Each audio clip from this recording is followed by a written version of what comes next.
Isso aconteceu comigo meses atrás, e eu só quero compartilhar para tentar diminuir a tentação de falar sobre isso com meu noivo o tempo todo. Uma noite, depois do trabalho, fui tomar um banho.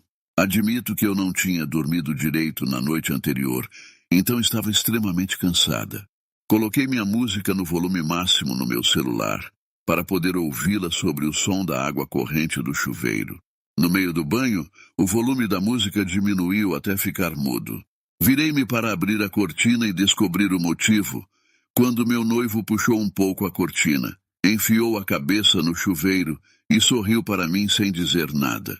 Olhei para ele confusa, e ele tirou a cabeça, e antes de sair do banheiro apagou a luz e fechou a porta do banheiro. Dizer que eu estava furiosa é um eufemismo. Eu realmente não gosto de certos tipos de brincadeiras.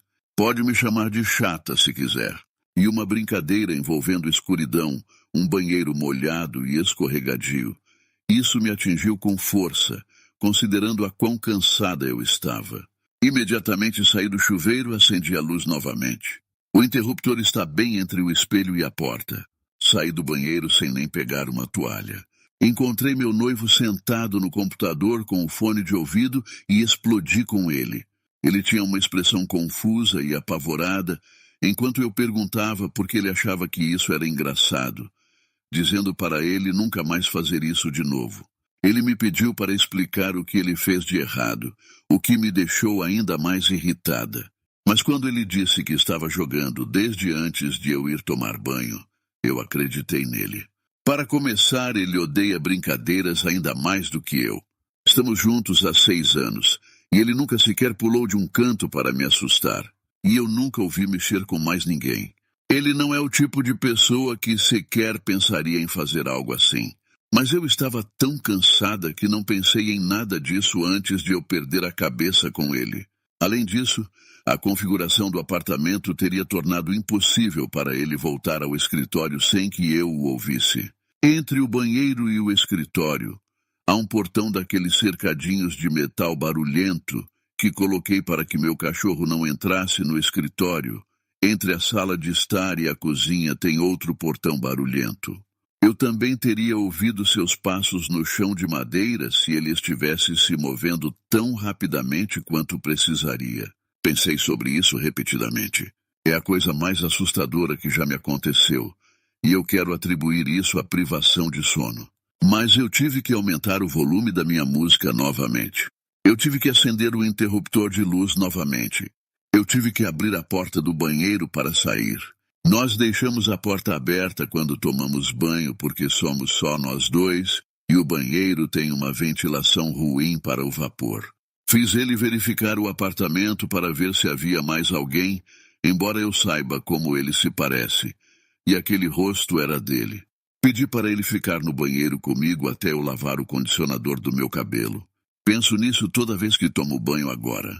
Tivemos algumas coisas aleatórias acontecendo antes disso. Coisas se movendo para lugares onde sabemos que não as colocamos. Sons que não conseguimos racionalizar. O sensor de movimento disparando nas câmeras sem motivo, mas nada perto desse nível antes.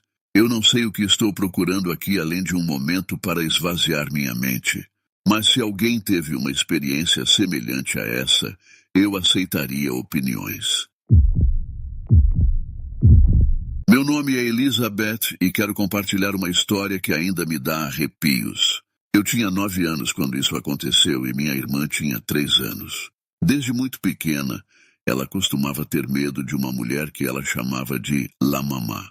Sempre que ela dizia ver essa figura, ela corria para minha mãe e dizia, La Mamá está aí, e começava a chorar desesperadamente. Eu e meu irmão, achando graça, zombávamos dela e dizíamos, aí está La Mamá, o que a fazia correr ainda mais rápido para os braços da nossa mãe. Minha mãe, irritada com a situação, colocava eu e meu irmão de castigo. Mas isso não impedia que continuássemos a brincar com o medo da nossa irmã. Uma noite tive um sonho que me assombrou profundamente, como se fosse um teste de coragem.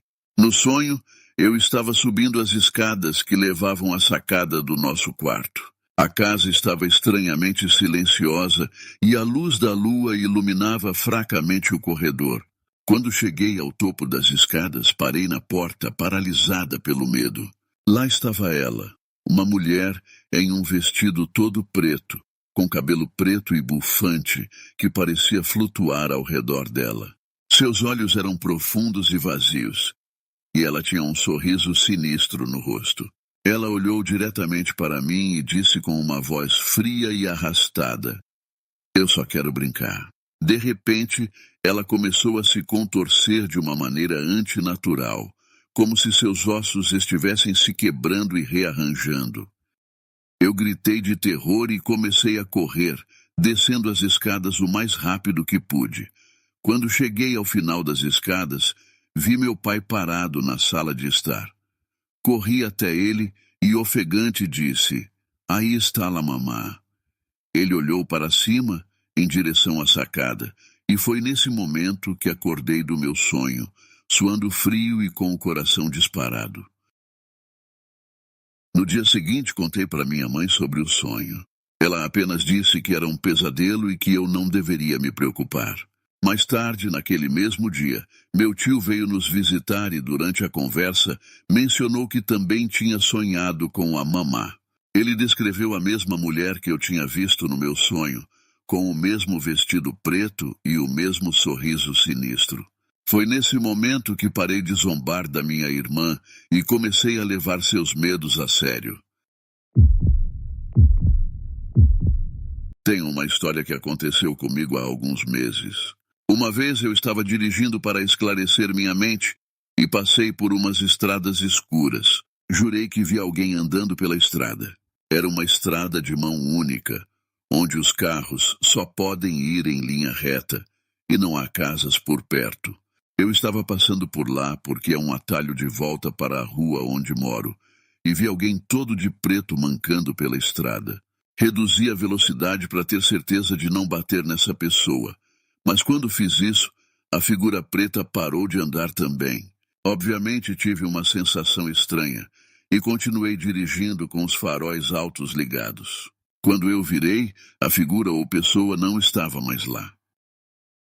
Cheguei em casa e tentei não pensar muito nisso, mas quando estava tentando dormir, ouvi alguém respirando pesadamente ao meu lado. Eu congelei, mas criei coragem para me virar e ver quem era. Não havia ninguém, mas eu ainda podia sentir uma brisa fria bater no meu rosto. Comecei a me sentir desconfortável. Levantei-me para acender as luzes e, ao lado do meu armário, vi a mesma figura que tinha visto quando estava dirigindo pelas estradas secundárias.